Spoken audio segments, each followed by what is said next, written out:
All right, Shalom. First and foremost, I want to give all praises, glory, and honor unto Yahweh, Ba'ashem, Yahushai, Ba'ashem, Rakakwadash. A double honors unto the elders and apostles of GMS Great Millstone, and a sincere Shalom to you, Akim, bringing out this word in diligence and in truth. Hey, now, this lesson is coming from RT, Rest Today, and it reads, no such thing as limited nuclear conflict.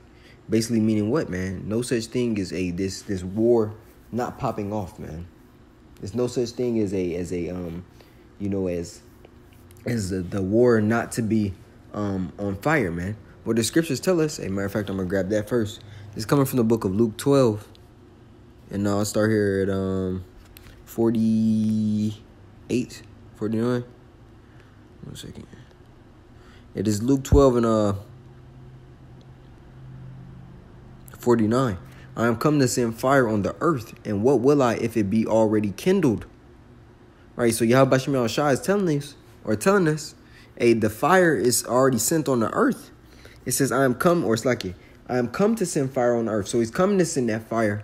And what will I if it be already kindled? So basically, and how shall it be if the embers are already lit, man?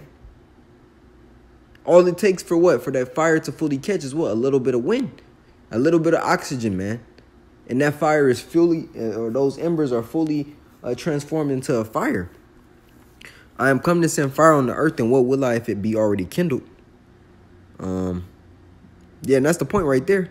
That's the point. Now I'm going to get back into the article. When I read in NIV, it says, I have come to bring fire on the earth, and how I wish it were already kindled. You know, but getting back to the article, it says, no such thing as limited nuclear conflict. And a Russian ambassador said that. And we understand, hey, Russia is a guard unto those other nations spoken of in Ezekiel the 38th chapter, man. So Yahweh Shem Shai ultimately has a spirit of war on the Russians. It says Moscow is not threatening anyone, but if it's pushed into using nukes, Washington can't hide behind an ocean. Hey, and the scriptures clearly say that as well. When we go into the precept of the unwalled villages, right? This is Ezekiel 38. And I'll start here at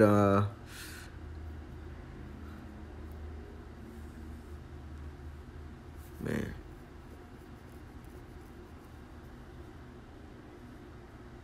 I'll start here at 9. It says, thou shalt ascend and come like a storm. Thou shalt be like a cloud to cover the land, thou and all thy bands and many people with thee.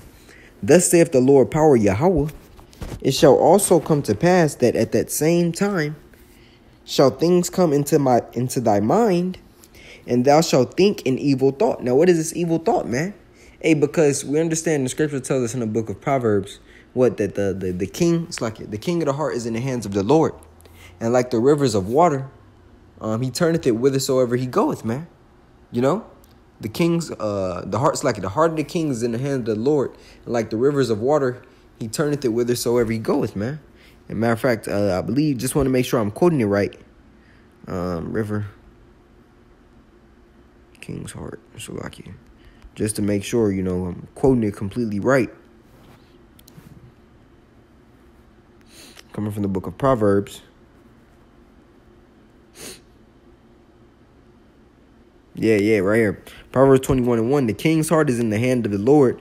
As the rivers of water, he turneth it whithersoever he will. So Yahweh Shem Shai is going to have these kings, which are your leaders of these countries, do what? Have a nuclear war and these nukes shut off to hit this horde, man. Right? It says, and thou shalt say, I will go up to the land of unwalled villages. I will go to them that are at rest, that dwell safely, slacking. And it's also those that say, hey, thou shalt not become a widow, man, but I shall sit as a queen forever. That's going back into the book of what? Jeremiah, man. That's the sentiment and the energy in which Babylon pushes off to these nations. Basically that they're untouchable. Because you have to be a proud individual, especially looking and understanding war, to have a village or to have a mass of land acquired from war without having walls, man, or without having it barricaded or garrison, man. You know, without having it guarded. It says, I will go to them that are at rest, that dwell safely, all of them dwelling without walls and having neither gates It's like in having neither bars nor gates. To take a spoil and to take a prey, to turn thine hand upon the desolate places that are now inhabited, and upon the people that are gathered out of the nations, which have gotten cattle and goods, and that dwell in the midst of the land. Right? So let's go back into the article. It says the U.S. is risking destruction by engaging in nuclear brinkmanship against Russia. Moscow's envoy to Washington has warned there can be no such thing as a limited conflict of this nature. The Russian ambassador claimed that the American military planners apparently hope that the United States will be able to take cover behind the ocean. Hey, let's grab a precept, man. Matter of fact, I'm gonna read this in Isaiah the 13th chapter, and then I'm gonna grab another one. This is Isaiah 13, and I'll start here at 4. The noise of a multitude in the mountains, like as of a great people, a tumultuous noise of the kingdoms of nations gathered together. The Lord of the host mustereth the host of the battle. Right, and it goes back into the precept in Joel where it talks about a matter of fact, I'm gonna grab that really quick. You know, precepts are flying, man. This is Joel 2. And yeah, right here. 2 and 4. It says the appearance of Salat. I gotta start up. Salakia. This is Joel 2 at the top. Blow ye the trumpet in Zion and sound an alarm in thy holy mountain. Let all the inhabitants of the land tremble, for the day of the Lord Yahweh Ba'ashem Yahushai cometh, for it is nigh at hand. A day of darkness and of gloominess, a day of clouds and of thick darkness, as the morning spread upon the mountains, a great people and a strong, there hath not been ever the like, neither shall be any more after it, even to the years of many generations. It says, a fire devoureth before them, and behind them a flame burneth. The land is as the Garden of Eden, before them and behind them a desolate wilderness, yea, and nothing shall escape them. Right, going into the power of those what? Of the ICBMs, of the intercontinental ballistic missiles, of the nukes, man. It says the appearance of them is as the appearance of horses. Horses represent power. It says, and as horsemen, so shall they run. Like the noise of chariots on the tops of mountains shall they leap. Like the noise of a flame that devoureth the stubble, as a strong people set in battle array. Right, and this is not talking about a literal men. Because when we jump down to 9, Jake tries to, certain Israelite camps try to say this is talking about an army. No, this is talking about the formation in which the nuclear missiles are going to be destroying Babylon, man, America. Because the scripture tells us that they shall not break rank, man. Right? It says as a strong people in battle array, meaning what? Hey, the missiles are going to come over here as like, if you ever watch those, the ancient movies, when you have horses galloping into battle, how they're all in formation, running into their target, running into the enemy. Hey, well, that's much how the thermonuclear missiles are going to be entering and destroying, the landmass of America, man. So, to go back to this in Isaiah 13, right? It says they come from a far country. 5. Because the scripture say the Lord of the host mustereth the battle. I want to look up this word, mustereth.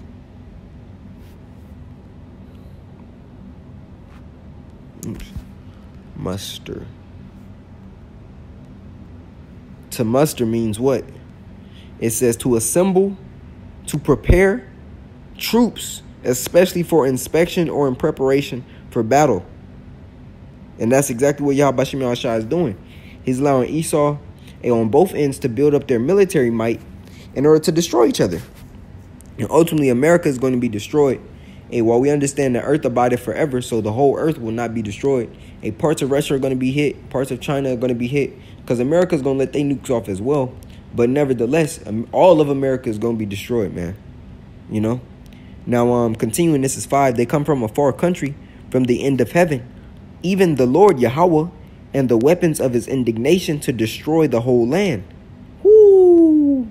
How ye, for the day of the Lord is at hand. It shall come as a destruction from the Almighty. Therefore shall all hands be faint, and every man's heart shall melt. And they shall be afraid, pangs and sorrows shall take hold of them. They shall be in pain as a woman that travaileth. They shall be amazed one another, their faces shall be as flames. Behold, the day of the Lord Yahweh cometh cruel, both with wrath and fierce anger. to lay the land desolate, and he shall destroy the sinners thereof out of it.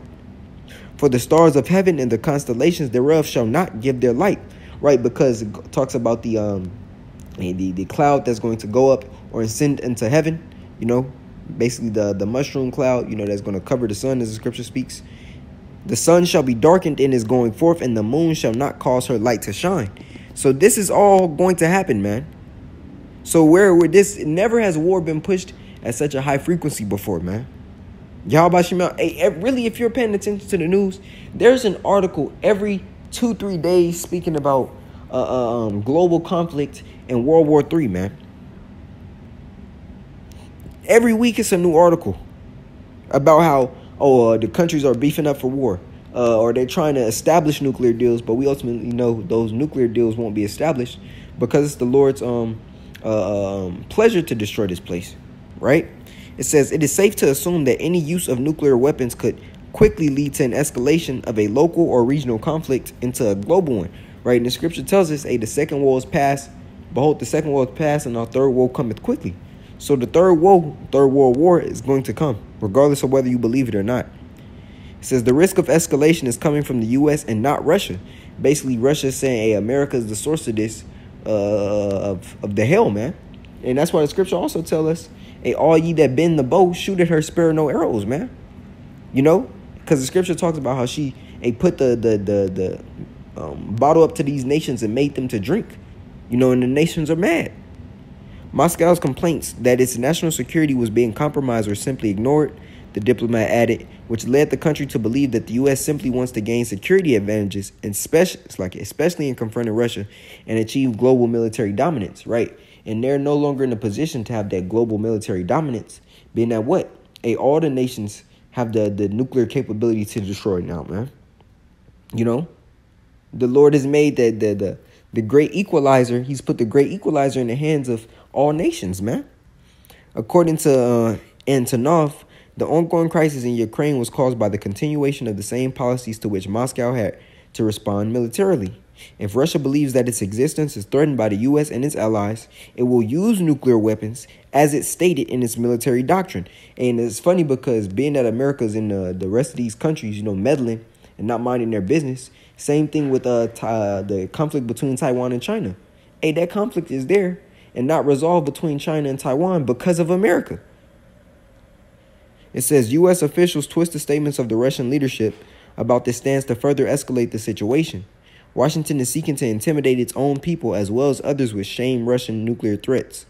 He urged the U.S. to tone down its hostile rhetoric and policies to respect Russian national security interests and join it and other nuclear nations in reiterating a pledge to work towards avoiding any use of the weapons. But we understand all of that is going to come to naught, man. All of that is going to come to naught. There's not going to be no nuclear agreement between nations so that they put that bow down. No. The scriptures say they're going to be shot into the ends of the earth, the ends of the world, and America's going to be destroyed. That's what the scriptures speak, and that's what's going to happen. Whether you believe it or not, America's going to be destroyed. Thus saith the scriptures, man. We not doing it. You know, talking about Israelites. But Esau is going to destroy himself, man. Because Putin, Russia, those are still Edomites as well. You know, we're just reporting on it through the spirit and power of our power, Yahweh, who the world ignorantly calls God, and Yahweh Shai, who the world ignorantly calls the Messiah, man. You know? So I just want to bring this lesson into the body to show forth that, this is not slowing down, man. This is not slowing down. Yahweh Shem Yahshua is about to bring a hell upon this place. Before the nukes even happen, man.